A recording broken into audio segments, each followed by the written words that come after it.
আসসালামু আলাইকুম। সাইদ ওমান ডায়েরিতে আপনাদেরকে স্বাগতম। আশা করি ভালো আছেন। আজ যাচ্ছি বাংলাদেশ এম্বাসিতে। দেখতে পাচ্ছেন মাইনুদ্দিন ভাই, সে ফুয়েল ভরে দিল। রওনা হয়ে গেলাম, যাচ্ছি বাংলাদেশ এম্বাসিতে। আমার প্রজেক্টের 2জন লোকের পাসপোর্ট জমা দেওয়া হয়েছিল, সে 2টা পাসপোর্ট আজকে দেওয়ার ডেট, সেটা আনতে যাব।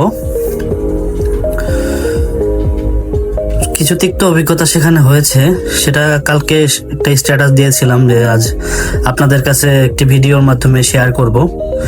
সম্পূর্ণ শেয়ার করতে না পারলেও কিছু অংশ দেখাবো ইনশাআল্লাহ।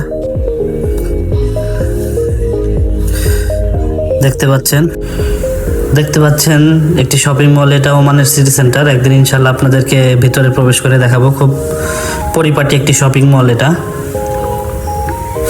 ওই দূরে দেখা যাচ্ছে একটি ক্লক টাওয়ার, এটিও খুব বিখ্যাত ওমানের এখানকার। এখানে একদিন যাবো ইনশাল্লাহ। যাই হোক, যেটা বলছিলাম, একটি দেশের দূতাবাস একটি সেবা কেন্দ্র হওয়া উচিত প্রবাসীদের জন্য, ব্যবসা কেন্দ্র না। সামনে দেখতে পাচ্ছেন সুলতান কাবুজ মসজিদ, এখানে এই সুলতান কাবুজকে শায়িত করা হয়েছে। উনি একজন ভালো শাসক ছিলেন ওমানের জন্য। যেটা বলছিলাম, আমাদের বাংলাদেশ এম্বাসির যে হাল, সেখানে দালাল বেস কাজকর্ম করা হয়। মিডিয়ার মাধ্যমে তারা সেবা প্রদান করতে চায়, তাদের বিশেষ প্রফিট আছে এর জন্যই হয়তো। কিন্তু আসলে আমরা তাদেরকে বাংলাদেশে রেমিটেন্স পাঠাই বিধেই তাদের স্যালারি হয়। তারা আমাদের সেবা দেওয়ার জন্য সেখানে বসে আছে, অন্যথায় কিছুই না। আমি ঢুকে গেছি পার্কিং এ, এখন ভিতরে দেখতে পাচ্ছেন কত মানুষ দাঁড়িয়ে আছে, ভোগান্তি। তারা ভিতরে যায়, তাদেরকে বলে বাইরে যান, মিডিয়া নিয়ে আসেন বা টাকা নিয়ে আসেন, টাকা দিয়ে আসেন, কাজ করেন।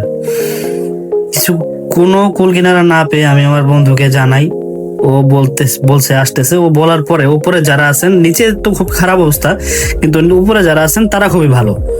যে ইনচার্জ আছেন উনি খুবই ভালো, উনি খুবই আন্তরিক, উনি আমাদের অনেক হেল্প করে দিচ্ছে। কিন্তু নিচে যারা আছে, দেখছেন আমার বন্ধু ঢুকতেছে, ও ঢুকে সব কাজ তারপরে আমরা করে নিয়ে আসি।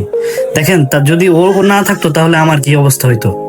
এটাই প্রত্যেকটা মানুষের সাথে হচ্ছে। যাই হোক, সবাই ভালো থাকবেন, লাইক কমেন্ট শেয়ার দিয়ে পাশে থাকবেন।